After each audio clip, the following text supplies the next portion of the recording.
नमस्ते दोस्तों, आपका हमारे चैनल पर स्वागत है। तो दोस्तों, आज लेट होने के लिए माफी चाहूंगा। ये वीडियो मुझे सुबह डालना था, लेकिन हुआ क्या कि कल के जो एसएससी जीडी का मार्क आया उस हिसाब से बहुत से दोस्त दुखी थे। उनसे बात करने में मैं टाइम मैनेजमेंट नहीं कर पाया। तो दोस्तों, उम्मीद करता हूं कि आप अच्छे और मस्त होंगे। आपकी हुई असुविधा के लिए हमें खेद है। साथ में आज का जो हम कार्यक्रम जो करेंगे आपके साथ, कि हम क्या आज आपको दे सकते हैं जिससे आपका आरआरबी क्या आरआरबी कांस्टेबल का एग्जाम अच्छा हो सके।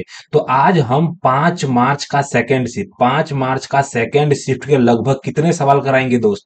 तो लगभग मेरे को लग रहा है 25 से 27 सवाल मैं आपको कराऊंगा। उसके पहले सबसे पहले बता देता हूं कि मैं किससे क्या कराऊंगा। बॉड मास से एक सवाल आएगा, उसके अलावा एलसीएम एचसीएफ से वही घंटी वाला सवाल जो मैंने पिछली बार करा दिया है। नंबर सिस्टम से विभाज्यता वाले इस बार थोड़े खतरनाक आ गए हैं। मेंसुरेशन जिसको क्षेत्र मिति बोलेंगे, 3 सवाल आएगा। समय दूरी चाल से 2 सवाल आएगा। इसके अलावा साधारण ब्याज और चक्रवर्ती ब्याज से 3 सवाल आने वाले हैं। औसत जो है ना दोस्त, औसत से 4 सवाल आने वाले हैं। इसके साथ ही साथ मुझे लगता है टाइम टाइम एंड वर्क से भी मुझे लग रहा है 2 सवाल आने वाला है। अनुपात जो इसको रेशियो बोलते हैं, उधर से भी 2 सवाल आने वाला है। प्रतिशत से भी 2 सवाल आएगा। तो दोस्तों, 1% समय की बर्बादी किए बिना मैं अपनी स्लाइड नंबर बाय नंबर आपके साथ शो करूंगा और सॉल्यूशन करूंगा। आज मिस्टेक इतने हो गए ना मेरे से, तो इसलिए थोड़ा लेट हो गया वीडियो लाने में। तो चलिए दोस्तों, 1% समय की बर्बादी किए बिना आपके आंखों के सामने पहला सवाल, जिसका नाम है प्रतिशत से ये सवाल है। ठीक दोस्त, थोड़ा सा इसको नीचे लाएंगे। Okay okay. तो सबसे पहले शांति से समझाऊंगा, अच्छे से समझाऊंगा। सबसे पहले प्रतिशत का सवाल है हमारा। प्रतिशत से सवाल क्या है? तो सवाल नंबर एक संख्या को 12% कम करने और 20% वृद्धि करने में उसका अंतर 64 है, तो संख्या ज्ञात कीजिए। ठीक, तो मैंने एकदम आसान तरीके से समझाने के लिए मैंने क्या किया कि माना जो संख्या है वो कितनी है। तो माना संख्या को मैंने ले लिया 100। ठीक, अगर संख्या 100% भी ले सकता था। अगर 100 की वैल्यू परसेंटेज में चेंज करना आसान होता है। ठीक, अगर 100 के समान में अगर मैं 12% कम है ना दोस्त, यहाँ पे संख्या 12% कम, 12% कम का सीधा सीधा मतलब होता है कितना? 88। 100 के समान में 12% कम करूंगा तो 88 आ जाएगा। और 20% की वृद्धि करने पर, तो यही अगर 100 के समान में अगर मैं 20% की वृद्धि करूंगा तो कितना हो जाएगा? 120 हो जाएगा कि नहीं दोस्त? अब मेरे को करना कुछ नहीं है। 88 से 120 जाने में मेरे को कितना टाइम लगेगा? तो 88 से 20 जाने के लिए मेरे को 32 नंबर लगेंगे। और यही 32 नंबर की वैल्यू मेरे को कितना दे रखा है? तो 32 नंबर की वैल्यू मेरे को 64 दे रखा है। इसका मतलब है कि 2 गुना, तो जो मेरी संख्या मैंने 100 मानी है ना, संख्या मैंने कितनी मानी थी? 100 मानी थी। तो रियल में मेरा जो आंसर आ जाएगा 200 आ जाएगा। कितना आ जाएगा? 200 आ जाएगा। तो काफी शांति से और स्पीड में मैंने समझाया कि यहाँ पे दिया था, तो मैंने माना संख्या 100 है, 12% कम होगा यानी कि 88 हो जाएगा। 20% बढ़ जाएगा यानी 120 हो जाएगा।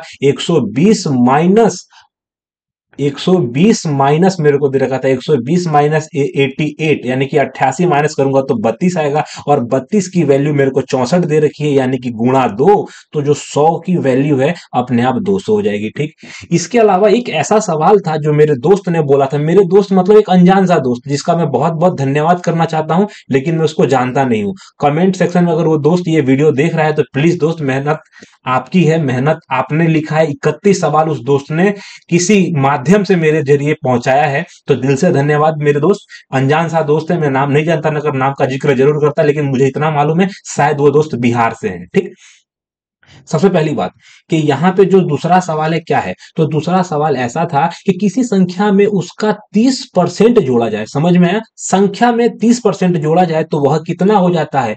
169, सॉरी 1690 हो जाता है। तो संख्या ज्ञात करे। इसको पढ़ने का तरीका होता है 169 और 10। समझ में आया? 169 गुणा 10। ठीक, ये दोस्त ने बोला था, ऐसे 4 सवाल थे। ठीक, शांति से बताऊंगा। देखो, सबसे पहले मैंने क्या किया कि माना जो संख्या है ना दोस्त अपनी, माना संख्या कितनी है? 100% में ले लेता हूं। अगर 100 में 30% उसका जोड़ दिया जाए तो संख्या कितनी हो जाएगी? जो नई संख्या हो जाएगी 130 हो जाएगी। ठीक, 130 की वैल्यू मेरे को कितना दे रखा था? 1690। ठीक, 130 की वैल्यू मेरे को 1690 दे रखी है। कोई भी बोल सकता है कि भैया गुणा 13 कर दो, 169 आएगा। क्यों? क्योंकि 13 का स्क्वायर है। इसका सीधा सीधा तात्पर्य है कि जो तुम्हारी संख्या 100 है वो भी तो 13 गुना होगी, तो संख्या कितनी हो जाएगी? 1300 हो जाएगी। समझ में आया कैसे आंसर आया अपना?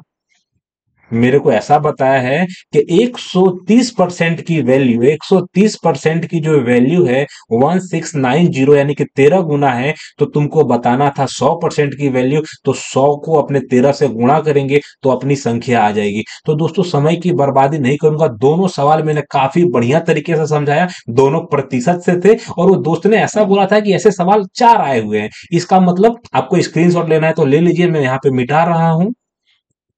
ठीक, सबसे पहले अगर ऐसा होगा कि किसी भी संख्या को आपको 100 मान लेना है, ठीक, किसी भी संख्या को आपको क्या करना है? 100 मान लेना है। 100 मानने के बाद आपको क्या करना है? 100 मानने के बाद जितना बोले, कभी बोलेगा 120 मान लो तो 120 बढ़ा देना है। तो जो भी संख्या का आंसर दिया होगा ना, एक्स वाई जेड, जितने से आप गुणा कर रहे हो वो संख्या को भी आपको उतने से गुणा करना है। आपका आंसर जो होगा आपकी आंखों के सामने होगा। समझ में आया? दूसरा टाइप समझना जरूरी है क्योंकि ये थोड़ा अलग टाइप था। ठीक, इसके बाद मैं कौन से स्लाइड पे जाऊंगा? अपने दूसरे स्लाइड पे जाऊंगा।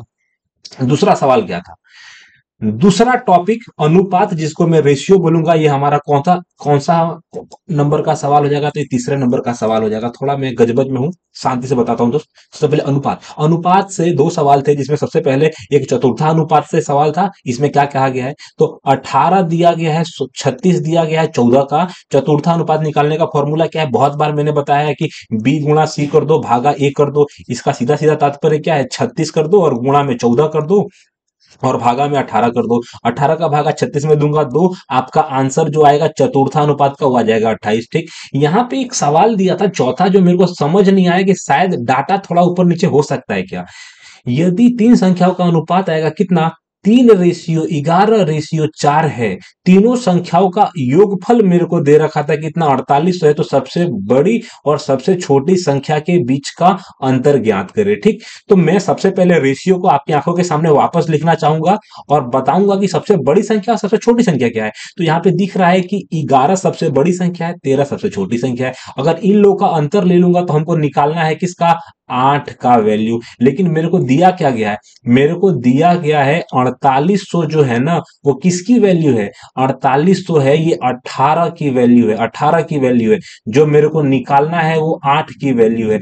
अब मेरे को लग रहा है कि ये पूरा का पूरा आपने समझ गए होंगे। जो निकालना है उसको ऊपर गुणा करते हैं, जो निकालना होता है उसको ऊपर गुणा करते हैं, जो दिया गया है उसको नीचे से भाग देते हैं। ठीक, अगर हो सकता है यहाँ पे अगर 16 आता तो मैं काफी आसानी से काट देता। 16 तिया 48, 2400 अपना आंसर आ जाएगा। लेकिन पता नहीं कितना ये सही है कितना ये गलत है, लेकिन यहाँ पे वैल्यू थोड़ी फंसेगी। समझ में आया दोस्त? फिर भी मैं कैलकुलेशन के माध्यम से आपको समझाने की कोशिश करता हूं कि नीचे तो 9 आएगा, फिक्स बात है। नीचे कितना आएगा? 9। यहाँ पे इसको मैं काट दिया 9 से, यहाँ पे मैंने 9 लिख दिया। इसको काटने के बाद यहाँ पे मैंने 4 लिख दिया। अगर 4 का पहाड़ा मैं कितना 24 बार पढ़ता हूँ, 48 बार पढ़ता हूँ, तो 8 चौका मेरे को 8 चौका 32 का 2 हाथ से लगो 3 आ जाएगा, 16 आ जाएगा, 19 मेरे को दे रखा था, डबल जीरो आएगा। अब भागा देने में हालत टाइट हो जाएगी अपनी। तो 9 का 9 9 दूनी 18 आ जाएगा। 2 मेरे को दे रखा था, 9 का 9 9 दूनी 18 आएगा। 4 आएगा, 9 तिया 27 आ जाएगा।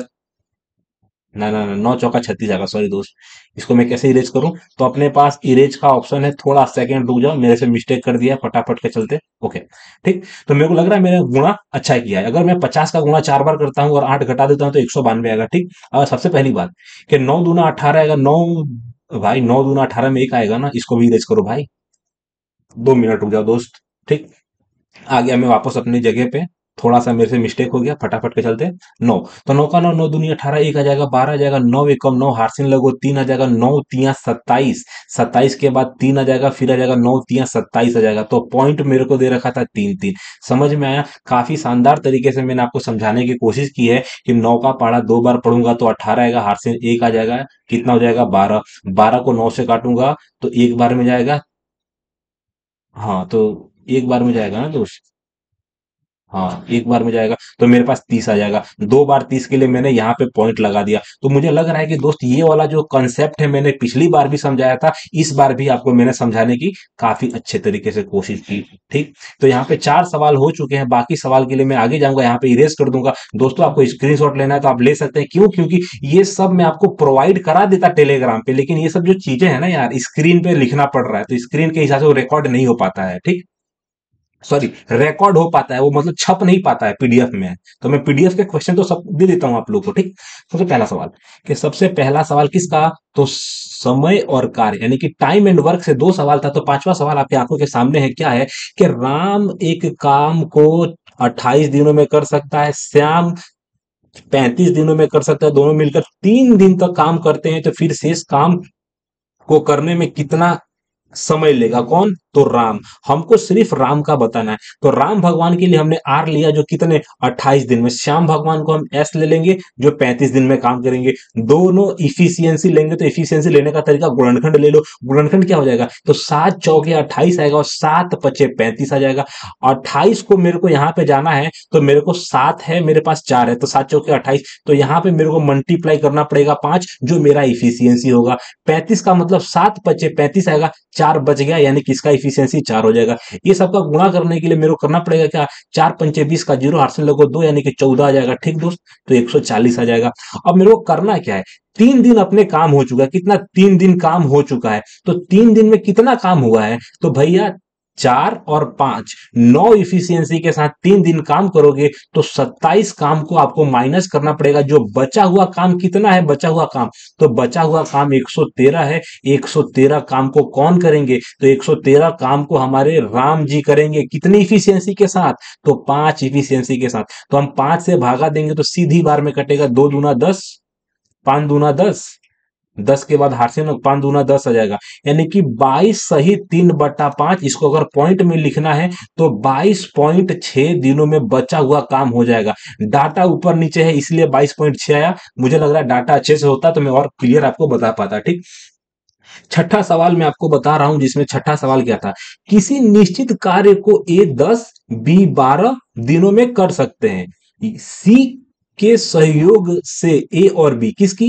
सी का सहयोग हो रहा है यहाँ पे। सी के सहयोग से ए और बी उसी कार्य को जो ना 5 दिनों में पूरा करते हैं, तो सी को अकेले कार्य करने में कितना समय लगेगा? पिछले वीडियो में मैंने ये टाइप समझा रखा है, वापस आपको समझाऊंगा ए बी सी के माध्यम से।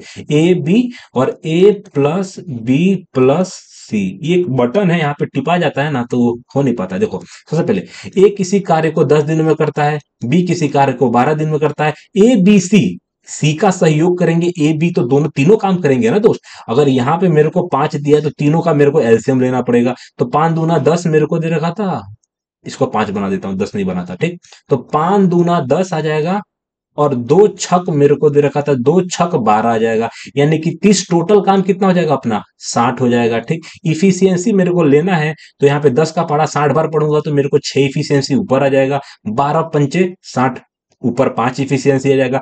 5 का पहाड़ा, 5 का पहाड़ा अगर मैं 60 बार में पढ़ूंगा तो मेरे को 12 इफिशियंसी आ जाएगा।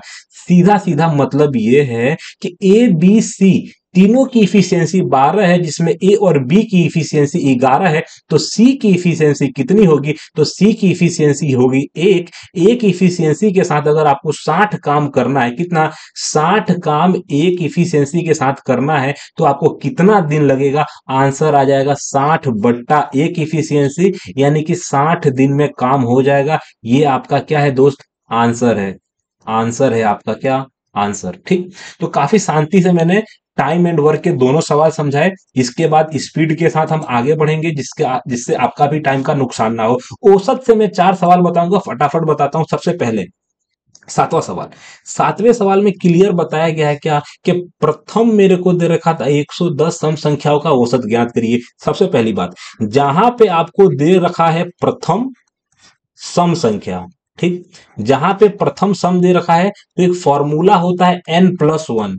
ठीक, इस हिसाब से ये सवाल का जो आंसर हो जाएगा n+1 के हिसाब से 111 हो जाएगा। अगर मान लेते हैं कि इसके अलावा कुछ और सवाल पूछ देता और बोल देता कि प्रथम मेरे को दे रखा था विषम जो होता है ना दोस्त, प्रथम विषम संख्या, प्रथम विषम संख्याओं का औसत निकालो, तो उसका आंसर में सिर्फ आपको n करना पड़ता, यानी कि अगर विषम होता यही सवाल में तो आंसर आ जाता कितना, 110। तो समझ में आ गया होगा कि मतलब औसत से किस टाइप के सवाल आ रहे हैं। ये वाला सवाल जो है कल आया था, नहीं आएगा, देखो 30, मेरे को क्या बताया कि यहाँ पे कि 30 छात्रों की एक संख्या का औसत अंक 3 बढ़ जाता है। समझ में आया कि 30 छात्रों का औसत अंक 3 बढ़ जाता है जब, ऐसा क्या होता है कि बढ़ जाता है, तो जब मेरे को दे रखा था 36 नंबर के स्थान पर कोई और आ जाता है तो नया अंक, कोई नया आ जाता है कि मतलब क्या हो जाता है कि 30 छात्र में एक छात्र चले जाएंगे और रिप्लेसमेंट में दूसरे छात्र आ जाएंगे। तो मैंने क्या बोला कि अगर 30 छात्रों के नंबर में बढ़ोतरी हुई है 3, तो टोटल 90 का बढ़ोतरी हुआ है ना, तो जो भी नया व्यक्ति है 56 का स्थान लिया है उसका जो भी नंबर होगा 56 में 90 जोड़ देंगे तो 146 हमारा आंसर आ जाएगा। और 146 ही हमारे सवाल का आंसर है। औसत से काफी एकदम लल्लू लल्लू टाइप का बोलूंगा ना, लल्लू लल्लू टाइप के सवाल आते हैं, ठीक। इसके अलावा ये दोनों टाइप को मैं बोलूंगा थोड़ा सा अच्छा है, ठीक, थोड़ा सा अच्छा है मतलब। ये वाला तो कल मैंने बताया था, नौवा औसत का सवाल था कि 5 संख्याओं का औसत जब भी दिया होगा तो 5 संख्याओं का औसत आपको पूरा का पूरा लिख देना है, ठीक। पहली 2 संख्याओं का औसत दिया है तो 2 संख्याओं का औसत के लिए आपको 2 से गुणा करना पड़ेगा, माइनस आपको कितना करना पड़ेगा, 100 करना पड़ेगा, ठीक। इसके अलावा तीसरी संख्या आपको दिया गया है कितना, तीसरी संख्या दिया गया है 144, तो आपको 144 भी माइनस करना पड़ेगा। ये आपको माइनस क्यों करना पड़ा मैं अब आपको बताऊंगा क्यों, क्योंकि कल भी बताया था, परसों भी बताया था कि अंतिम 2 संख्याओं का औसत निकालना है। जब भी अंतिम 2 संख्याओं का निकालना है, रोज ये सवाल आ रहा है, औसत से आपको पढ़ना जरूरी है दोस्त। सबसे पहले ये दोनों को घटाना पड़ेगा, ठीक। तो मेरे को दे रखा था 55 में से अगर मैंने 44 घटा दिया तो मेरे को बचेगा कितना, 11। 600 में से अगर 200 घटा दिया, 600 में से 200 घटा दूंगा तो कितना बचेगा, 400 बचेगा।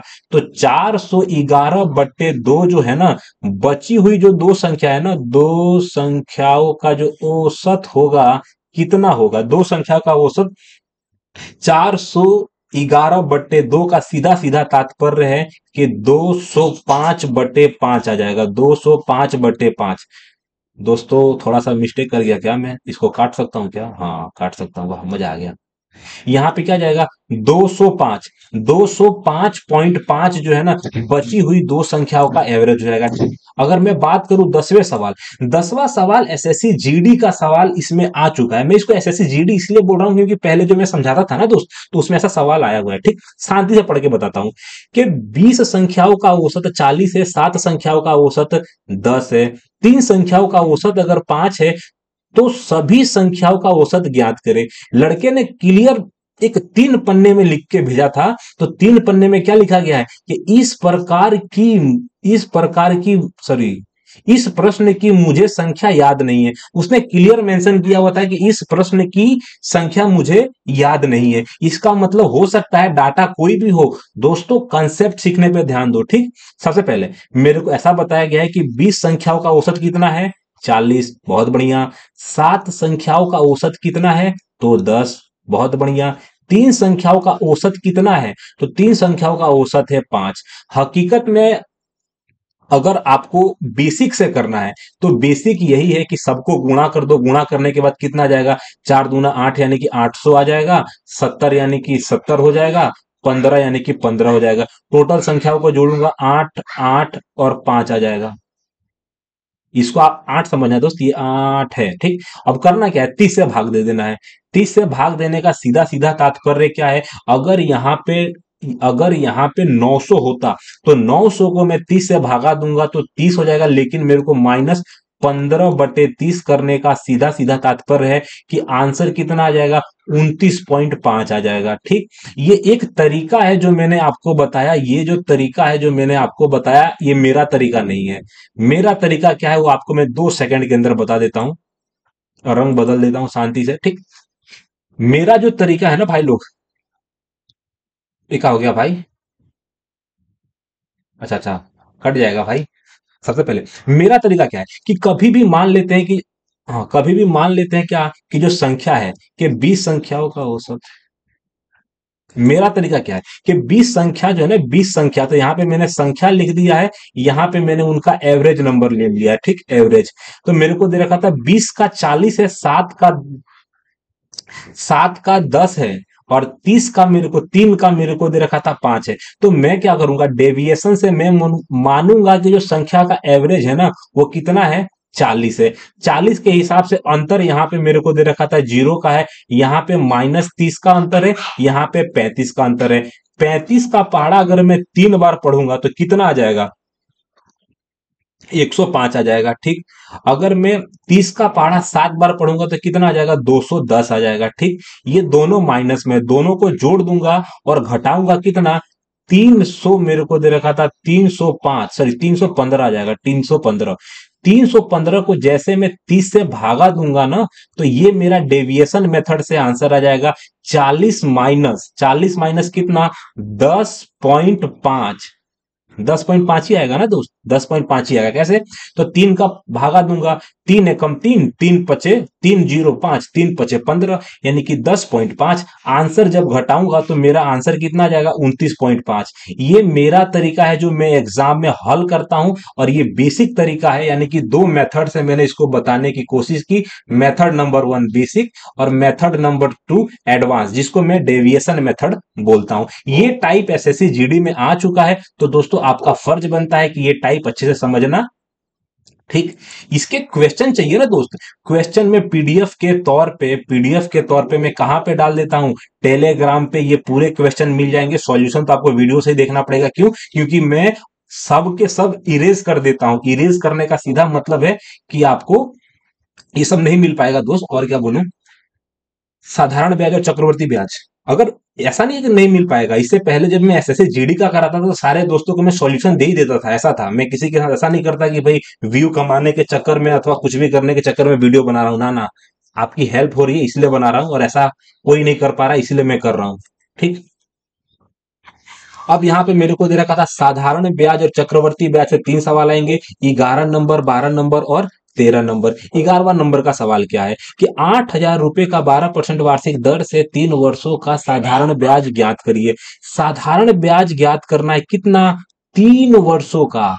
भाई साधारण ब्याज निकालना तो एकदम आसान सी बात है ना, इसमें कोई दिक्कत नहीं होनी चाहिए। साधारण ब्याज का फॉर्मूला आपको पता है, साधारण ब्याज का फॉर्मूला होता है एसआई बराबर PRT/100। समझ में आया। तो पी मेरे को कितना दे रखा था, पी मेरे को दे रखा था 8,000।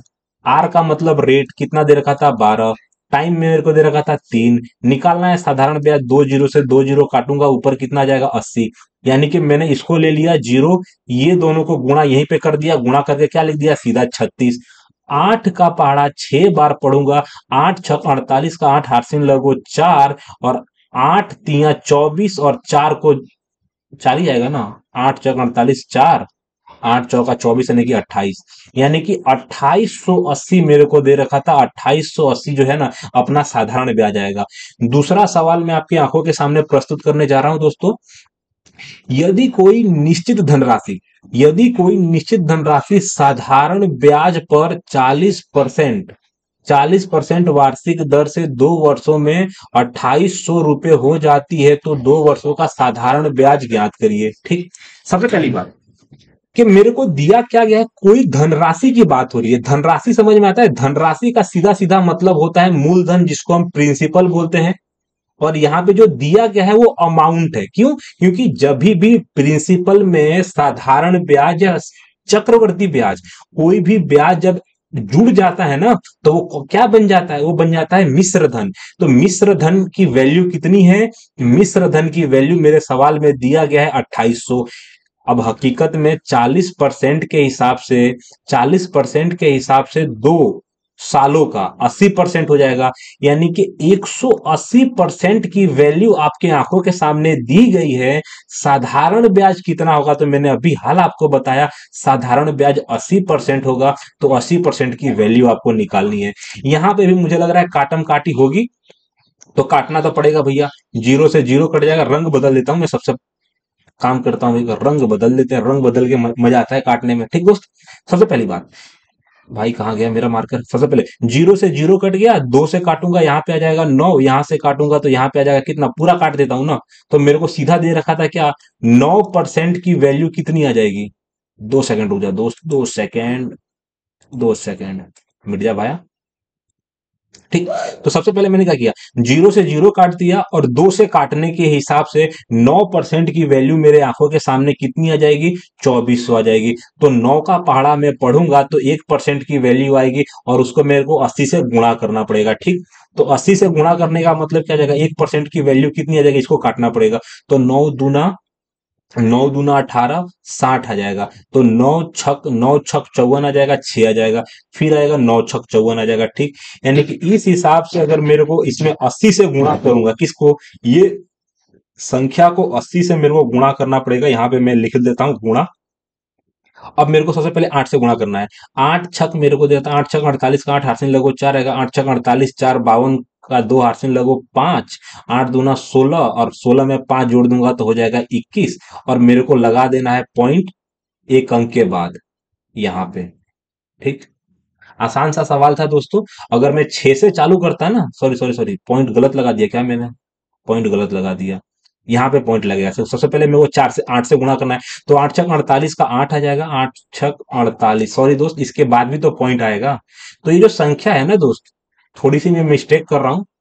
एक काम करता हूँ, सबसे पहले 9 से काटने का तरीका क्या है कि 9 दूना 18 आएगा, 6 बचेगा, 60 आ जाएगा। यानी कि मेरे को दे रखा था 26.66 आ जाएगा, इसमें एक और 6 ले लेता हूँ। ठीक। तो 2 अंक हो जाएंगे। ठीक। 2 अंक के बाद पॉइंट आ जाएगा। अब मेरे को 8 छक 48 मेरे को इसको काट देता हूँ। ठीक। 8 छक 48 का 8 हार्सिन लगो 4। 8 छक 48 मेरे को 2 52 का 2 हार्सिन लगो 5 आएगा। 8 छक 48 में 5 आएगा, 53 का 3 हार्सिन लगो 5 आएगा। 8 दूना 16 आ जाएगा 21। ठीक। अब मेरे को पॉइंट लगाने में कोई भी दिक्कत नहीं होगी, पॉइंट अपना आएगा यहाँ पे। ठीक दोस्त, पॉइंट आएगा अपना यहाँ पे। ये थोड़ा मिस्टेक आपको इसलिए दिख रहा होगा ना, क्योंकि इकाई का अंक कभी भी 8 होगा, लेकिन ओवरऑल जो संख्या होगी ना हमारी, कितनी हो जाएगी, 2132 हो जाएगी। ऑप्शन के हिसाब से आपको देखना था कि अप्रोक्स कैलकुलेशन आप कर सकते हो या नहीं। 2128 की जगह पे मैंने .8 से जब एक्स्ट्रा गुणा किया ना, तो .32 हो गया। ठीक दोस्त। तो सबसे पहले ये वाले को मैं यहाँ पे बड़ा बढ़िया बॉर्डर बना देता हूं और बाकी सवाल आपको समझाता हूं। ठीक। 13वां सवाल क्या था कि 12% वार्षिक दर से अर्धवार्षिक रूप से संयोजित एक वर्ष का चक्रवर्ती ब्याज मूलधन का कितना प्रतिशत है। ठीक। तो 12% वार्षिक दर से, 12% आपका रेट है, अर्धवार्षिक, कभी भी 12% जो है ना, वो तो पूरे साल का है ना दोस्त, आपको निकालना है अर्धवार्षिक, यानी कि 2 से इसीलिए मैं भाग दे दूंगा, आंसर आ जाएगा, सॉरी, अपना रेट जो है ना, रेट जो उसको बोलते हैं आर, आर कितना आ जाएगा, आर आ जाएगा 6%। अब मेरे को निकालना क्या है, तो निकालना है कि चक्रवर्ती ब्याज, जिसको मैं CI3 बोल सकता हूं, सॉरी CI बोलूंगा ना, कंपाउंड इंटरेस्ट हो जाएगा ना अपने को, इसको काट देते हैं। ठीक। सबसे पहली बात, अपने को निकालना है क्या, कंपाउंड इंटरेस्ट, यानी कि CI। CI 2 सालों का जो है ना, यहाँ पे क्लियर लिखा गया है क्या, कि चक्रवर्ती ब्याज मूलधन का कितना प्रतिशत होगा। तो मूलधन अपने आप में कभी भी 100% होता है। मूलधन को मैं क्या बोलूंगा, प्रिंसिपल। प्रिंसिपल अपने आप में 100% है। तो मेरे को बताना क्या है, CI बताना है। CI का सीधा फॉर्मूला है कि मेरे को दे रखा था रेट 6%, क्यों, क्योंकि 12 में मैंने 2 से भागा दिया। एक साल का निकालना है, क्लियर लिखा गया ना यहाँ पे, एक वर्षों का, एक वर्ष में कितनी बार ब्याज होगा, तो एक साल में 2 बार ब्याज होगा। क्यों, क्योंकि 6 महीने का 2 लगेगा ना, तो 2 साल का सक्सेसिव लगाना है। तो 6% का 2 साल का सक्सेसिव परसेंटेज कितना आ जाएगा, परसेंटेज आएगा 6 दूना 12 और 12 का फिर 36। तो जो भी आपका आंसर था ना, वो परसेंटेज में बताना था। तो प्रिंसिपल हमेशा 100 होता है, 100% की तुलना में जो आपका चक्रवर्ती ब्याज होगा 12.36 हो जाएगा। 12.36 हमारा आंसर है दोस्तों। तो दोस्तों पता नहीं आज कितना टाइम हो जाएगा, फिर भी मैं कोशिश करता हूं कि फटाफट आगे का क्वेश्चन आपको शांति शांति से कराते चलो। ठीक। अब बात आता है चक्रवर्ती, सॉरी, लाभ और हानि। चक्रवर्ती ब्याज मैंने काफी अच्छे से समझा दिया आपको। चक्रवर्ती ब्याज और साधारण ब्याज से 3 सवाल थे, इसके अलावा लाभ हानि से एक है, इसके बगल में हमारा डिस्काउंट जिसको हम छूट बोलते हैं, छूट से एक सवाल है। ठीक। लाभ हानि से क्या था कि 800 की वस्तु को 600 में बेच दिया जाता है, तो लाभ या हानि प्रतिशत बताइए। कभी भी बड़े रुपए का सामान छोटे रुपए में बेचा जाता है तो हानि होगा ना। 800 बड़ी रकम है, 600 छोटी रकम है, तो आपको हानि बताना है। कभी भी हानि बताने के लिए जो सीपी होता है ना, सीपी तो हमेशा नीचे रहेगा। सीपी कितना है, तो सीपी हमारा है 800। हानि कितनी हुई है, 800 के सामान अगर आपने 600 में बेचा तो 200 रुपए की हानि हुई है। अगर इसको मैं काट दूंगा तो 1/4 आएगा। 1/4 का सीधा मतलब होता है कि 25% की हानि होगी। ठीक, यदि कोई निश्चित धनराशि साधारण ब्याज पर 40% वार्षिक दर से, ये साधारण ब्याज इधर से कहां से आ गया दोस्त? भाई मुझे लग रहा है कि एक ऐसा सवाल है ना जो मैं मिस्टेक कर गया हूं। ये सवाल मैंने पहले आपको बता दिया है। एक ऐसा सवाल है जो मैं लिखना भूल गया हूं। वो सवाल क्या है मैं आपको देख के बता देता हूं। 2 सेकंड रुक जाओ दोस्तों। ऐसा सवाल था, छूट से था। छूट वाला कौन सा सवाल छूट गया मेरे से गलती से? छूट का सवाल मेरे से छूट गया गलती से। माफ करो दोस्तों, अब मैं कैसे आपको समझाऊंगा। 2 मिनट रुक जाना आप। क्वेश्चन क्या था, लंबी मेरे को दे रहा था। डिस्काउंट से एक सवाल था, डिस्काउंट से एक सवाल था, ये वाला डिस्काउंट वाला है। एक और डिस्काउंट से सवाल था भाई लोग। एक संख्या को 12% कम करने पे 20%, तो ये तो करवा दिया भाई। ले गया एक सवाल मेरे से मिल नहीं रहा है ना, क्योंकि 31 सवालों के बीच में एक सवाल खोजना मेरे लिए थोड़ा मुश्किल हो जाएगा अभी। 28 किसी संख्या 30%, 110। माफी चाहूंगा दोस्तों, वो सवाल मेरे को मिल नहीं रहा। ठीक, ये वाला सवाल मैंने आपको समझा दिया, लेकिन एक ऐसा सवाल था जो मेरे को लग रहा है कि मैं गलती से उसकी जगह पे ये लिख दिया। ठीक, 16 सवाल बता देता हूं आपको। मेरे को 16 सवाल क्या दे रखा था कि 5,050 रुपए में 20% की छूट या 15% 5% की क्रमिक छूट का अंतर ज्ञात करे। क्या है, क्रमिक छूट का अंतर ज्ञात करे। दोस्तों एक काम करता हूं ना मैं, 15वां सवाल को मैं इरेज करके इसका सॉल्यूशन आपको मैं टेलीग्राम पे दे दूंगा। टेलीग्राम पे 15वां सवाल और पूरा का पूरा 15वें सवाल का पीडीएफ लेना ना भूले दोस्तों। ठीक, 16वां सवाल बता देता हूं। तो मेरे को बताया गया है क्या कि 20% की छूट है और 15% और 5% की क्रमिक छूट है, अंतर बताना है। ठीक, सबसे पहले मैंने छूट के अंदर गया। छूट मेरे को दे रखा था, यहां पे मेरे को दे रखा था 20% की छूट है। यहां पे 15% -5% और माइनस इन दोनों का गुणा कर दूंगा तो प्लस में आ जाएगा +75%। यानी कि अल्टीमेट मेरे को 19.25% का छूट मिलेगा। तो मेरे को दे रखा था 19.25% और 20% का अंतर कितना होगा? अंतर हो जाएगा 0.75%। 0.75% का वैल्यू मेरे को निकालना है। ठीक दोस्त, तो उसके लिए मेरे को क्या करना पड़ेगा, गुणा करना पड़ेगा किसमें? 5,500 में। क्लियर बताया गया ना कि क्रमिक छूट का अंतर बताना है, तो क्रमिक छूट का अंतर आ जाएगा 0.75%। 0.75% को काटना है तो सबसे पहले मेरे को क्या करना पड़ेगा, नीचे 100 लेना पड़ेगा, तो हमारा परसेंटेज कट जाएगा। यहां पे मेरे को दे रखा था, कलर चेंज कर दूंगा तो काफी आपको समझने में आसानी हो जाएगी दोस्तों। ठीक, सबसे पहली बात कि यहां पे जैसे ये पॉइंट को मैं हटाऊंगा ना, ये पॉइंट को जैसे काटूंगा तो नीचे मेरे को वापस 100 से गुणा करना पड़ेगा। ठीक, अब मेरे को 75 को काटना है तो 75 को काटूंगा, 25×3 = 75 और 25 चौका मेरे को दे रखा था 100 हो जाएगा। एक जीरो से एक जीरो कटेगा, ऊपर मेरे को गुणा करना है 505, यानी कि जो अपना गुणा करूंगा तो आएगा 15। 15 बट्टे में आ जाएगा 40 और 40 को मैं काटूंगा तो 4×3 = 12 आ जाएगा, 30 आ जाएगा, 4×7 = 28, 3 आ जाएगा, 3 का 35 हो जाएगा, 4 से काटूंगा 4×8 = 32 हो जाएगा, 30 बचेगा। 30 मेरे को दे रखा था भाई, हालत टाइट हो गया मेरा। 30 से काटूंगा तो मेरे को दे रहा था 27 आ जाएगा, 27। फिर मेरे पास 2 बचेगा, 2 का जीरो ले लूंगा यानी कि 5 हो जाएगा। ठीक, अब पॉइंट लगाना कहां पे है दोस्त? तो पॉइंट जो लगाना है, सबसे पहले मैंने ये जीरो को काट के यहां पे मैं पॉइंट लगा दिया। ठीक, तो इस हिसाब से मेरे को काटना है। तो 5 मेरे को दे रखा था, 12 आ जाएगा, 12 के बाद 3 आ जाएगा, 27 आ जाएगा, 27 यानी कि पॉइंट आपका लगेगा यहां पे। तो ये आपका आंसर हो जाएगा। दोस्तों पॉइंट लगाना अपने आप में कलाकारी होती है। 15वां सवाल के लिए माफी चाहूंगा, क्या ही बोलूं मैं, गलती हो गई, अब हो गई।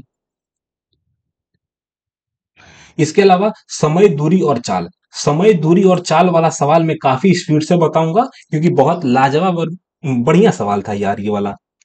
17वां सवाल कि 280 मीटर लंबी एक रेलगाड़ी 5 किलोमीटर की चाल से समान दिशा में चल रहे व्यक्ति को 42 सेकंड में पार करती है, तो 500 मीटर लंबी दूसरी ट्रेन विपरीत दिशा में 43 किलोमीटर पर आवर से चल रही ट्रेन को कितने सेकंड में पार करेगी।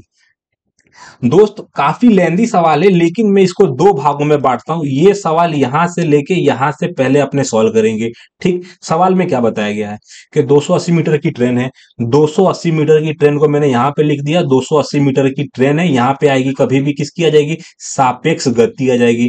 सापेक्ष गति 280 मीटर की ट्रेन है जिसको पार करने में 42 सेकंड लगता है, तो सापेक्ष गति कितनी आ जाएगी दोस्त। सापेक्ष गति निकालना अपने आप में बड़ी बात है। सापेक्ष गति निकालना है यानी कि 28, यानी कि मेरे को दे रखा था ऊपर 28 नीचे 0, ये 42, ये आया मीटर पर सेकंड। कभी भी ट्रेन की गति निकालना होता है किसमें, kilometre per hour. Kilometre per hour को मैंने क्या किया, 18/5 से गुणा कर दिया। अब मेरे को काटना है। काटने के लिए मैं 2 सेकंड की आपका समय लूंगा, क्यों, क्योंकि मैं एक्सचेंज कर दूंगा अपना कलर। अब काटने में आसानी हो जाएगी। मेरे को दे रखा था यहाँ पे 7, तो 7 चौके 28 आ जाएगा, 7 छंग 42 आएगा, 6 का पाड़ा पढ़ूंगा तो ऊपर आ जाएगा 3, 5 से काटूंगा तो 40 में आ जाएगा 8 आ जाएगा, इसको काटूंगा तो 2 आ जाएगा ना दोस्त। तो अब मेरे को दे रखा था जो मेरी सापेक्ष गति है, सापेक्ष गति का फॉर्मूला आपको बताऊंगा, उससे पहले सापेक्ष गति आ कितनी गई है, तो सापेक्ष गति आ जाएगी 8 दूनी 24 आ जाएगी। सापेक्ष गति जो है समान दिशा में है, तो समान दिशा में जो ट्रेन की गति हो जाएगी कितनी है, मान लिया कि ट्रेन की गति x है, तो समान दिशा में कभी भी घट जाएगी, 5 आ जाएगा। तो जो ट्रेन की गति हो जाएगी ना, जिसको मैंने x माना है, वो हो जाएगी 29 किलोमीटर पर आवर। क्या जाएगा, 29 किलोमीटर पर आवर। ये सवाल सिर्फ अभी आधा हुआ है। क्या, ये सवाल अभी आधा हुआ है। इसके बाद से यहां से लेके यहां तक जब जाएंगे तो दो ट्रेन की स्पीड दिया है, दोनों ट्रेन की लेंथ दिया है, तो सवाल आपको आना चाहिए क्या, कि 780 मीटर की दो ट्रेनों को सापेक्ष गति क्या है, 29 और 43। यहां पे दिशा क्या है, विपरीत दिशा। कभी भी विपरीत दिशा होगी तो दोनों ट्रेनों की स्पीड जुड़ जाएगी। जुड़ने के बाद कितनी हो जाएगी, तो हो जाएगी 72। कैसे मैंने जोड़ा, तो मैंने इसको 30 मान लिया, इसको 40 मान लिया, 30-40 को जोड़ा 70 हो गया। यहां पे मेरे को 3 था, यहां पे मैंने एक कम माना था, 3 में से 1 घटाया तो 72 आ जाएगा। ठीक, ये मेरे को दे रखा था मेरी सापेक्ष गति। सापेक्ष गति जो थी उसको मेरे को मीटर पर सेकंड में बदलना है, तो मीटर पर सेकंड में बदलने के लिए मेरे को 5/18 से गुणा करना है। सबसे पहली बात, यहां पे मैंने 18/5 से गुणा किया, यहाँ पे 5/18 से गुणा किया। इसका भी एक कंसेप्ट है क्या, कि जब भी किलोमीटर पर आवर मेरे को दे रखा था, किलोमीटर पर आवर और मीटर पर सेकंड में जाना है, तो बड़ी संख्या में अगर छोटे में जाना है तो मेरे को 5/18 से गुणा करना है, और छोटे से बड़े में जाना है तो मेरे को बड़ी संख्या यानी कि 18/5 से गुणा करना है। तो मुझे लग रहा है कि दोस्तों आप ये सब समझ गए होंगे। इसको मैं फटाफट इरेज कर देता हूं, क्योंकि ये समझाने के लिए मैंने किया था। भाई हालत टाइट हो गई मेरी। पानी पीऊंगा 2 मिनट में दोस्तों, इसके लिए माफी चाहूंगा। आप स्किप करना सीखो ना दोस्त, स्पीड में सब कुछ समझा करो, क्योंकि आपका एग्जाम चल रहा है ना, तो मैं भी चाहता नहीं हूं कि आपका टाइम बर्बाद हो। ठीक, अब अपने को करना है कैलकुलेशन। कैलकुलेशन का मतलब सीधा सीधा होता है, 18 का पहाड़ा पढ़ूंगा, 18 का पहाड़ा पढ़ूंगा 4 आएगा, 18 चौका आ जाएगा, 18 चौका 72 आएगा, यहाँ पे 20 आ जाएगा, 20 से 0 काट दूंगा, जो भी आएगा क्या जाएगा, 39 सेकेंड में अपना ट्रेन जो है एक दूसरे को पार करेगी। ये सवाल अपने आप में काफी पेचीदा है। मैंने सबसे पहले सापेक्ष गति में मेरे को ट्रेन की स्पीड नहीं पती थी, तो ट्रेन की स्पीड निकाला मैंने 29 किलोमीटर पर आवर को 43 किलोमीटर पर आवर से जोड़ा तो मेरे को 72 आया, लेकिन किलोमीटर को मेरे को मीटर पर सेकंड में बदलना पड़ा, यही एक प्रोसेस था।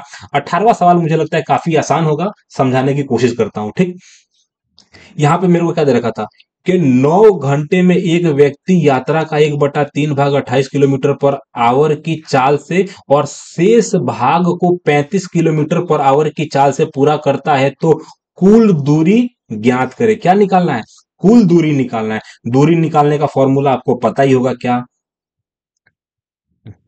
दूरी निकालने का फॉर्मूला आपको पता ही होगा, लेकिन दूरी निकालने से पहले जो दूरी है ना, वो दूरी मेरे को बताया गया है 1/3 है। मैं मान लेता हूं कि जो टोटल दूरी है ना वो 3x है। ठीक, मैंने माना भैया जो आपकी कुल दूरी है ना, मैंने माना 3x है, तो यहाँ पे मेरे को दे रखा था कि 1/3 भाग, 1/3 का मतलब क्या हो जाता है, x। जब भी 3x को मैं 3 से भागा दूंगा तो x बचेगा ना। तो x दूरी को मैं 28 किलोमीटर पर आवर की चाल से गया, जो शेष बची दूरी है कितनी, 2x। 2x दूरी को मैं 35 किलोमीटर पर आवर की चाल से गया, तो टोटल मेरे को 9 घंटे लगे। कितने घंटे लगे, 9 घंटे लगे। यहां पे भी x है, यहां पे भी x है। x को मैं क्या करूंगा, कॉमन ले लूंगा। कॉमन लेना आता है ना आपको, हाँ कॉमन लेना आना चाहिए। ठीक, तो सबसे पहले मैंने यहां पे ले लिया x को कॉमन, और उसके बाद ले लिया एलसीएम। किसका एलसीएम ले लिया, 28 का और 35 का। यानी कि 7 चौके 28 और 7 पचे 35, यानी यहां पे आ जाएगा 5 और यहां पे 4 दूना हो जाएगा 8, और यहां पे मेरे को दे रखा था 9। निकालना क्या है, 3x की वैल्यू। तो यहां पे मेरे को x की वैल्यू कितनी दे रखी है, x की वैल्यू आ जाएगी 9 × 4, मेरे को दे रखा था 4 पंचे 20 आएगा 140, कर देता हूं इसको, 140 बट्टे मेरे को दे रखा था 13। ठीक, निकालना मेरे को कितना है, 3x की वैल्यू निकालनी है। 3x की वैल्यू निकालने के लिए मेरे को यहाँ पे 3 से गुणा करूंगा। इसके जगह पे मैं चाहूं तो 27 लिख सकता हूं, यानी कि 27 × 140/13। दोस्तों मैं क्या करूं, कहां पे लिखूं, 2 मिनट रुक जाओ, थोड़ा सा मैं कुछ कलाकारी करता हूं, पता नहीं क्या होगा, माफी चाहूंगा दोस्तों, भाई लोग। हो गया, ठीक। अब मेरे को करना क्या है, मैं यहाँ पे सीधे 3x की वैल्यू निकाल रहा हूं। कितना, 3x की वैल्यू निकाल रहा हूं। 3x की वैल्यू आपको समझ में आ गई दोस्तों कि मैं क्या कर रहा हूं। 3x की वैल्यू निकालना है तो मेरे को करना क्या है, 27 का पहाड़ा पढ़ना है। तो यहाँ पे मेरे को दे रखा था 27 × 140/13। एग्जाम में इतना कैलकुलेशन नहीं होगा, मुझे लग रहा है कि कहीं ना कहीं से मैंने सवाल का डाटा गलत उठा रखा है। बाकी कंसेप्ट यही है, कंसेप्ट आपको यही समझना है कि यही वाला कंसेप्ट है कि सबसे पहले दूरी को 3x मानना है। एक्स एक्स की दूरी में कितने की स्पीड से गया, 28 की स्पीड से गया। 2x की वैल्यू में 35 की स्पीड से गया। ठीक, यहां पे आ जाएगा 9। यहाँ पे 2x आके गड़बड़ कर रहा है, पता नहीं 2x होगा कि क्या होगा। ठीक, तो मेरे को दे रखा था कि 2x की वैल्यू यहाँ पे है। अगर अप्रोक्स गुणा करना है तो मैं क्या करूंगा, अप्रोक्स गुणा एकदम आसानी से कर दूंगा। 13 का पहाड़ा पढ़ूंगा, 13 दूना 26 हो जाएगा। 26 का अगर मैं 24 में गुणा कर दूंगा तो 280 आ जाएगा। क्या, 280 किलोमीटर आपकी दूरी आ जाएगी। लेकिन मेरे को दे रखा था कि 1/13, 140/13 कुछ और आएगा, यानी कि 180 से जो वैल्यू आएगी ना, प्लस में आएगी। अप्रोक्स में आंसर निकाल के छोड़ देता हूं दोस्तों, काफी टाइम आपका बर्बाद हो जाएगा। बाकी मैं कैलकुलेशन तो कर सकता था, एग्जाम में होता तो मैं खुद निपटा देता इसको अच्छे से। तो दोस्तों अच्छा खासा मैंने आपका टाइम लिया। मेंसुरेशन से 3 सवाल, समय की बर्बादी नहीं करूंगा, फटाक से समझा दूंगा आपको। सबसे पहला, मेंसुरेशन के 3 सवाल। यहाँ पे क्या दिया गया है, यहाँ पे बताया गया है कि एक नियमित मेरे को दे रखा था षटभुज। षटभुज जो है ना, आपको बनाना आता है, षटभुज होता है कैसे, मैं आपको बनाकर सिखाता हूँ। एक नियमित मेरे को दे रखा था, एक नियमित षटभुज का क्षेत्रफल ज्ञात करें जिसकी एक भुजा मेरे को दे रखी थी 4 थी। षटभुज और नियमित षटभुज, नियमित षटभुज का यही मतलब होता है कि 6 भुजा होगी। मैं डायग्राम बना के लेने की कोशिश करता हूं। सबसे पहले जय बजरंगबली, ये ऊपर बन गया, ये भाई ये बन गया, ये बन गया। ठीक, ऐसा कुछ होता है अपना 6 भुज। जितनी भी भुजाएं होती है ना, 6 के 6 भुजा, 6 के 6 भुजाएं जो होती हैं वो बराबर होती है, इसकी वैल्यू होती है 4। यहाँ पे लिखा गया ना 4 भुजा। इसको मैं करूंगा क्या, इसको मैं करूंगा, ये कोने को मैं यहाँ पे मिला दूंगा, कलर बना दूंगा, कलर बदल देता हूँ। दोस्त रुक जाओ, आपको थोड़ा मजेदार तरीके से समझाता हूँ ये सवाल। टाइम तो मैं आपका बर्बाद नहीं कर रहा, समझा ही रहा हूँ ना। एग्जाम हॉल में आपको ये समझना जरूरी है, थोड़ा अलग टाइप है ना यार ये। ठीक, तो सबसे पहले मैंने क्या किया, एक षटभुज बनाया समझाने के लिए आपको कि भैया फॉर्मूला बन कहां से रहा है। फॉर्मूला बना रहा हूं मैं यहां से। षटभुज के लिए आपको फॉर्मूला सीखना जरूरी है, क्षेत्रफल आपको निकालना है। जैसे मैंने ये दोनों को मिलाया कोने से कोने, मेरे को क्या दिखा, मेरे को 1 2 3 4 5 और 6, 6 ऐसे चीजें दिखी जिसको मैं समबाहु त्रिभुज बोलूंगा। क्या आएगा, समबाहु त्रिभुज। समबाहु त्रिभुज का सीधा सीधा मतलब होता है ये भी 4, ये भी 4, ये भी 4। यानी कि इसका आंसर आपको निकालना है तो फॉर्मूला बनेगा √3/4 भुजा का स्क्वायर। भुजा मेरे को दे रखा था 4 का स्क्वायर। और सबसे पहली बात, ये किसका फॉर्मूला है, ये है समबाहु त्रिभुज का फॉर्मूला। लेकिन समबाहु कितनी बार है, तो समबाहु मेरे को यहाँ पे 6 समबाहु दे रखे हैं। ये आपका फॉर्मूला था। 4 से मैंने 4 को काट दिया, 24 मेरे को दे रखा था, 24 √3 3 आपका आंसर आ जाएगा। षटभुज समझना जरूरी था, काफी अच्छे से मैंने समझाया। अब शंकु से 2 सवाल थे, नंबर बाय नंबर निपटाऊंगा। शंकु से मेरे को दे रखा था आयतन निकालना है। शंकु का आयतन आपको पता होना चाहिए 1/3 पाई आर स्क्वायर एच। ठीक, 1/3 का 1/3 लिखा, 22 का वैल्यू 22/7 लिखा। त्रिज्या जो है हमारी 21 की पावर कितनी हो जाएगी, 2 हो जाएगा। हाइट अपना 12 दे रखा था। 7 × 3, 21 से मैंने 21 काटा तो ऊपर सिर्फ 21 बचेगा, 22 बचेगा और 12 बचेगा। 22 एकम 22 होता है, 22 एकम 22, 22 दूना 44, 44 में 2 जोड़ूंगा तो 46, 46 का गुणा में 12 बार करूंगा तो मेरे को दे रखा था 12 दूना 24 का 4, हारसिन लोगो 2, 72 74 का 4, हारसिन लोगो 7, 7 आएगा 12 12 12 48 आएगा, 48 में जोड़ूंगा तो आ जाएगा 55। दोस्तों कैलकुलेशन देख लेना यार, टाइम मेरे पास ज्यादा नहीं है, आपको प्रैक्टिस करना जरूरी है। ठीक, 21वां, एक शंकु की त्रिज्या 46% कम की जाती है और ऊंचाई 270% बढ़ा दी जाती है तो आयतन अनुमानित कितने प्रतिशत बढ़ेगा। सबसे पहली बात, आयतन का मैंने फॉर्मूला आपको बताया है तो वापस नहीं बताऊंगा, आप लोग देख लीजिए। आयतन जो होगा ना, आयतन प्रोपोर्शनल होता है आर स्क्वायर और एच। फॉर्मूला आपकी आंखों के सामने है, कभी भी पाई के बदलने से 1/3 ये दोनों फिक्स वैल्यू है। तो जो हमारा जो आयतन है ना, आर स्क्वायर और एच के हिसाब से बदलेगा। तो मैं सीधा सीधा इसका सक्सेसिव ले लूंगा। आर परसेंट का सीधा सीधा मतलब होता है कि 100 की वैल्यू अगर 46% कम हो रही है तो वैल्यू बढ़ेगी 54। 100 की जो वैल्यू है 46% कम हुई तो वैल्यू बचेगी 54। ये सीधा का सीधा में न्यू, यहां पे जो है ना ये वास्तविक है और यहां पे जो है ये नया है। बहुत सी चीजें मैं लिख नहीं पाता हूं क्योंकि मेरे पास पेन ऐसा बेकार है ना, आपको क्या ही बोलूंगा मैं। ये अपनी वास्तविक वास्तविक, ठीक, ये वास्तविक वैल्यू दे रहा है, ये नया वैल्यू दे रखा था। ठीक, 100% की जो हमारा हाइट है ना, 100% वाला जो हाइट है कितना हो जाएगा, 370 हो जाएगा। अब करना कुछ नहीं है भैया, यहां से एक जीरो से एक जीरो काटूंगा, ये 100 को उठाऊंगा यहां पे लिख दूंगा, यहां पे हो जाएगा 100। यहां पे करना क्या है, 54 का क्यू करना है। 54 का क्यू मैं आपको बता देता हूं, 54 का क्यू क्या जाएगा, 8 दूना 16 का 6, हारसिन लगो 1, 20 40 41 का 1, हारसिन लगो 4, 25 और 29 मेरे को दे रखा था। 29 × 16 × 37/1000, जब इसका आप भागा कर दोगे जो वैल्यू आएगी वो आपका आंसर आएगा परसेंटेज में। बहुत से दोस्त बोलेंगे भैया आप ही काट के दिखा दो, तो भैया टाइम लग रहा है, आपका टाइम बर्बाद ना हो इसलिए मैं नहीं करना की कोशिश कर रहा हूं। ठीक, फिर भी कोशिश कर देता हूं। सबसे पहले 37 का पढ़ा अगर मेरे को 6 बार में पढ़ना है तो 6 42 का 2, 642 का 2, हासिल लगो 4 मेरे को दे रखा था। फिर मेरे को बचेगा 22, 22 का पहाड़ा अगर 37 में करूंगा तो मेरे को दे रखा था 9, हारसिन बचेगा मेरे पास 5।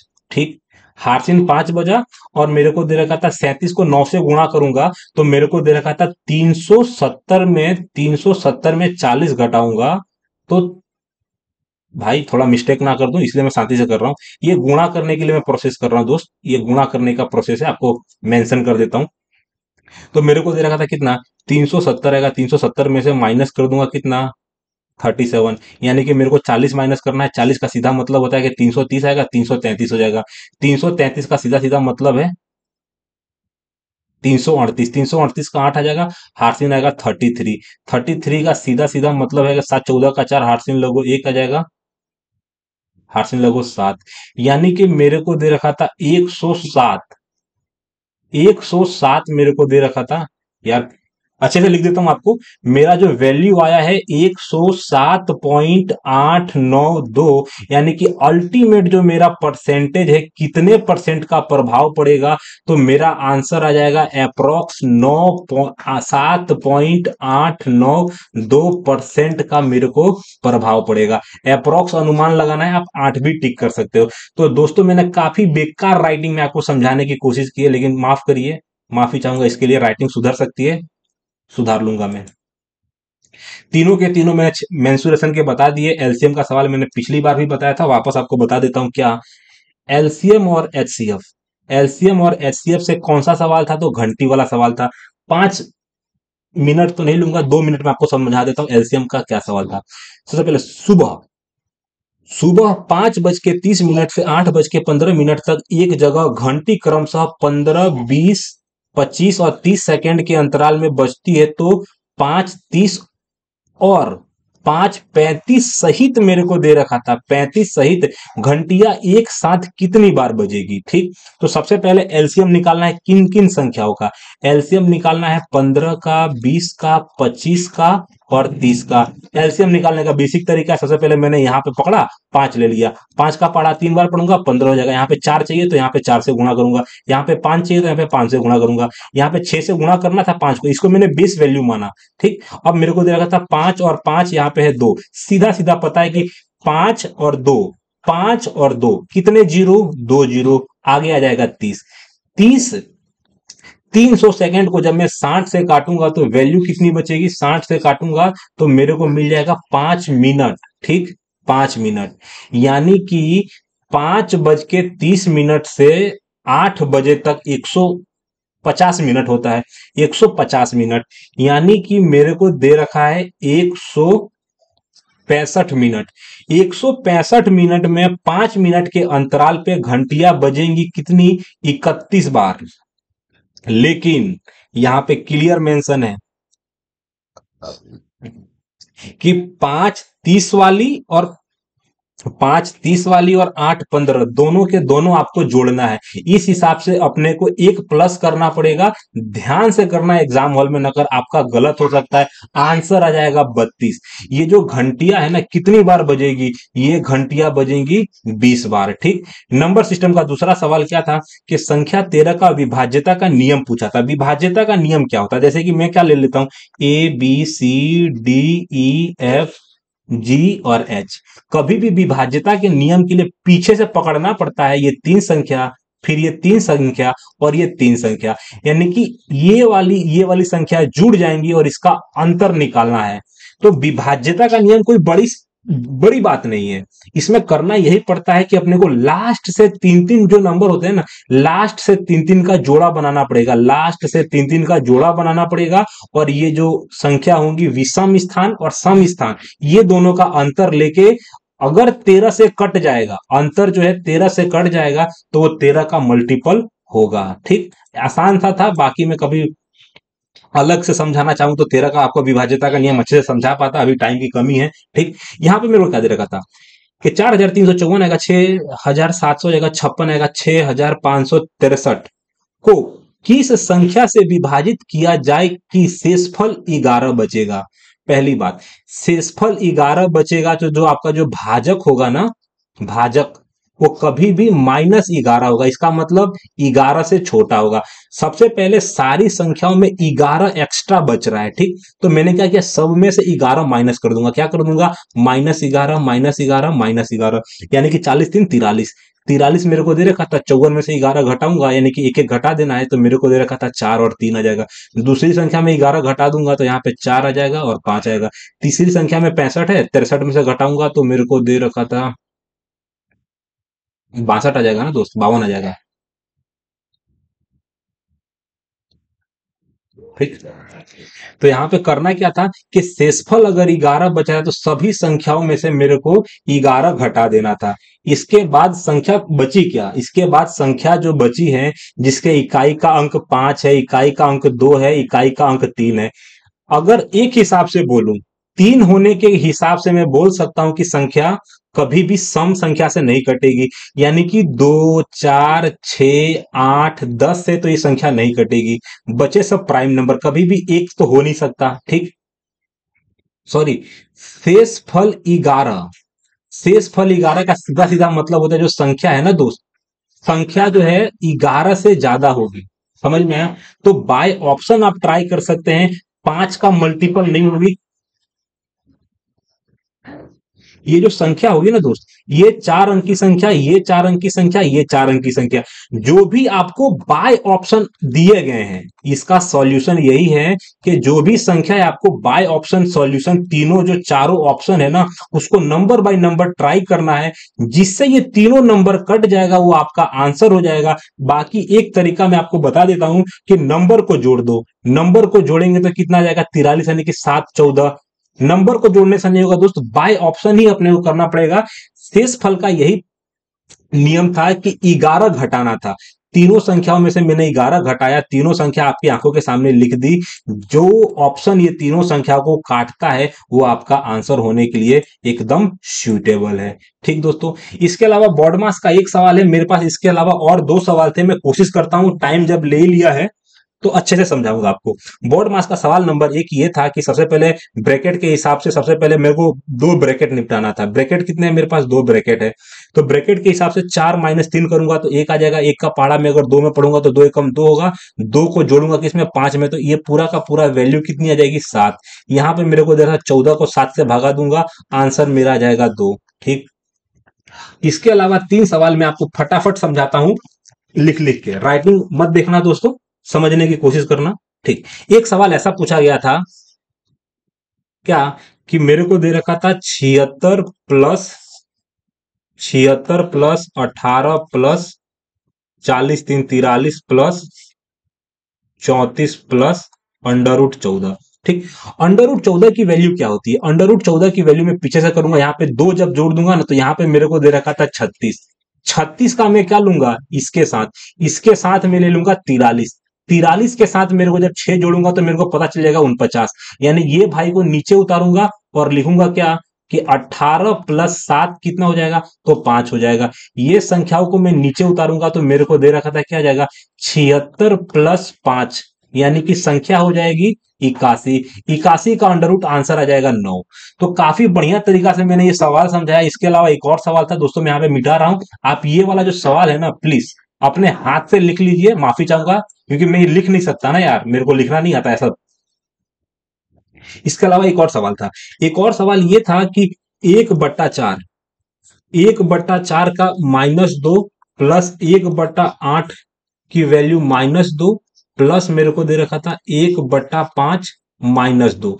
कभी भी ये -2 का जो कंसेप्ट है ना दोस्त, -2 का कंसेप्ट यही है कि जब भी बट्टे को अगर आप पलट दोगे तो ये जो माइनस है प्लस में बदल जाएगा, +8 का जो है ये प्लस में बदल जाएगा, ये जो है ना 5 जो है प्लस में बदल जाएगा। तो 5 का स्क्वायर 25 आ जाएगा, यहाँ पे 64 आ जाएगा, यहाँ पे 16 आ जाएगा, ये 80 हो जाएगा, यहाँ पे 25 हो जाएगा। ओवरऑल मेरे को दे रखा था 105 आपका आंसर हो जाएगा। ठीक है दोस्तों। इसके अलावा एक और सवाल है जो मेरे को नहीं आया, माफी चाहूंगा इसके लिए। सवाल क्या था मैं आपको बताना मेरा फर्ज है। ठीक। तो ये सारे के सारे आप टाइप समझ लीजिएगा। सबसे पहले क्या दे रखा था मेरे को? क्लियर मेरे को दिया गया था कि 223।